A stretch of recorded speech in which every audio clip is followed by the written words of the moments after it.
வணக்கம். இந்த நாளில் சின்ன சின்ன வெளிச்சங்களில் இன்னொரு புதிய சிந்தனையை தெரிந்து கொள்வோம். இந்த நூற்றாண்டில் அடிக்கடி பேசப்படுகிற, அடிக்கடி விவாதிக்கப்படுகிற, இன்னும் தீர்க்கப்படாமல் இருக்கிற பிரச்சனை என்று சொன்னால் தலைமுறை இடைவெளி. போன தலைமுறைக்கும் இந்த தலைமுறைக்கும் ஒத்து போகலை. 90s கிட்ஸ், 2000 கிட்ஸ் அப்படின்லாம் சொல்கிறாங்க. ஒவ்வொரு நூற்றாண்டில் பிறக்கிற கிட்ஸுக்கு ஒவ்வொரு விதமான ஆளுமை வளர்ச்சி இருக்கும். அவங்க போன நூற்றாண்டு ஒத்து போக மாட்டாங்க. அவங்க அப்படியே ஃபிங்கர் டிப்பில் அப்டேட்டாக இருப்பாங்க அப்படின்லாம் சொல்கிறாங்க. இன்னும் சொல்லப்போனால் நாமளே கூட எங்கள் அப்பா வயசாயிட்டாருங்க, சொல்கிறத புரிஞ்சுக்க மாட்டுறாருங்க, அடம் பிடிக்கிறாருங்க, நம்ம சொல்கிறத அவர் புரிஞ்சுக்க மாட்டுறாருங்க அப்படின்னு இன்றைக்கி நிறைய பேர் சொல்கிறாங்க.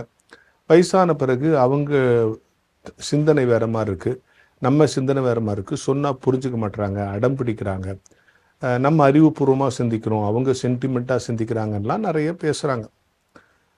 அதாவது இந்த நூற்றாண்டு பிள்ளைகளுடைய பிரச்சனை பெற்றோர்களை திருப்திப்படுத்த முடியவில்லை.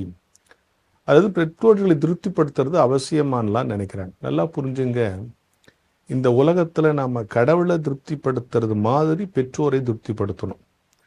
ஒருவேளை சில நேரத்தில் அவங்க சொல்கிற விஷயங்கள் சைல்டிஷாக இருக்கும், சாதகம் இல்லாததாக இருக்கும், நடைமுறைக்கு ஒவ்வாததாக இருக்கும். அது அவர்களுடைய மனப்பக்குவம், அவருடைய முதுமை, அதை விட்டுருங்க. ஒரு விஷயம் சொல்கிறேன் கேளுங்க. விவேகானந்தர் மிகப்பெரிய ஆன்மீகவாதி, ஆன்மீகத்திலேயே புரட்சி செய்தவர். அவர் சின்ன வயசில் இருக்கும்போது ஒரு விபத்தில் மாட்டிக்கிறார், ஏதோ ஒரு தீ விபத்துலேயே அதில் மாட்டிக்கிறார். இப்போ அவங்க அம்மா என்ன பொருத்தனை பண்ணுறாங்க, என் பிள்ளையை நீங்கள் காப்பாற்றிட்டீங்கன்னா, கடவுள்கிட்ட பொருத்தனை பண்ணுறாங்க, காப்பாற்றிட்டா காளி கோயில் பிரகாரத்தில் நான் அப்படியே கீழே உருண்டு வரேன், அங்க பிரதர்ஷனம்னு சொல்லுவாங்கள்ல, அது மாதிரி கீழே உருண்டு வரேன்னு வேண்டிக்கிறாங்க.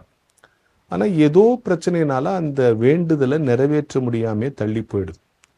அதுக்குள்ளேயே விவேகானந்தர் வளர்ந்து உலக புகழ் பெற்ற ஆன்மீக துறவி ஆயிட்டார்.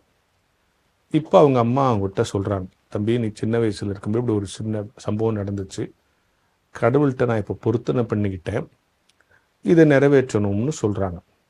இந்த வயசில் அந்த அம்மாவால் நிறைவேற்ற முடியாது. ஒன்று. விவேகானந்தருக்கு தெரியுது இது ஒரு அர்த்தமற்ற வேண்டுதல், அப்படிலாம் கடவுள் நம்மளை இது பண்ணுறதில்லைன்னு. ஆனாலும் கூட அம்மா விரும்புகிறாங்கங்கிறதுக்காக அவரே அந்த வேண்டுதலை நிறைவேற்றினார். அவருக்கு தெரியும் ஒரு ஆன்மீக தெளிவுள்ளவர், இப்படி செய்யலைன்னா பரவாயில்லன்னு தெரியும். ஆனாலும் கூட அம்மாவை திருப்திப்படுத்தணும்னு அவரோ பெரிய ஆன்மீக துறவியே அந்த செயலில் ஈடுபட்டாருன்னு நான் ஒரு புத்தகத்தில் படிச்சிருக்கேன். இப்போ என்னன்னா, சில நேரங்களில் பெற்றோர்கள் சொல்கிறது ரொம்ப சைல்டிஷாக, ஃபூலிஷாக கூட இருக்கலாம். ஆனால் நம்மளுடைய நோக்கம் என்னென்னா அவங்கள திருப்திப்படுத்தணும். பெற்றோரை திருப்திப்படுத்துகிற மனிதன் தான் வாழ்வில் சிறந்து வருவான். என் ஸ்கூலில் பசங்கிட்ட சொல்லுவேன், உங்கள் அப்பா அம்மாவை கண்ணீர் விட வச்சின்னா நீ நல்லா இருக்க மாட்டேன். நாங்களாம் இன்றைக்கி வாத்தியார் வேலைக்கு வந்திருக்கோம், மற்ற வேலைகளில் இருக்கிறோம்னா நாங்கள் எங்கள் பெற்றோரை கண்ணீர் விடலை. அதுதான் நம்ம அழாமல் பார்த்துக்கிட்ட பெற்றோரை நாம் அழாமல் பார்த்துக்கிறது தான் ஒரு சிறந்த வாழ்க்கை. ஒருவேளை அவங்க சொல்கிறது சரியில்லாமல் இருக்கலாம், தப்பாக இருக்கலாம், சாத்தியம் இல்லாததாக இருக்கலாம், குழந்தைத்தனமாக இருக்கலாம். ஆனால் எல்லாவற்றையும் விட அவர்களை திருப்திப்படுத்துவது தான் நம்முடைய மிகப்பெரிய கடமை என்பதை இந்த நூற்றாண்டு பிள்ளைகள் உணர்ந்து, தலைமுறை இடைவெளியில் நீங்கள் எவ்வளோ உயர்ந்து போங்க, எவ்வளோ அப்டேட்டாக இருங்க, ஆனால் ஒரு விஷயத்தை புரிஞ்சுங்க, அவர்களை திருப்திப்படுத்த வேண்டும். நிமித்தம் அவர்கள் வருத்தப்படவோ ஆதங்கப்படவோ கவலைப்பட்டால் அது உன்னுடைய வாழ்க்கைக்கு நல்லதல்ல. என் பெற்றோரை திருப்திப்படுத்துவேன் என்கிற உறுதிமொழியை இந்த தலைமுறை பிள்ளைகள் நிச்சயமாக எடுத்துக்கொள்ள வேண்டும் என்கிற ஞான வெளிச்சத்தோடு இந்த நாளை தொடங்குவோம்.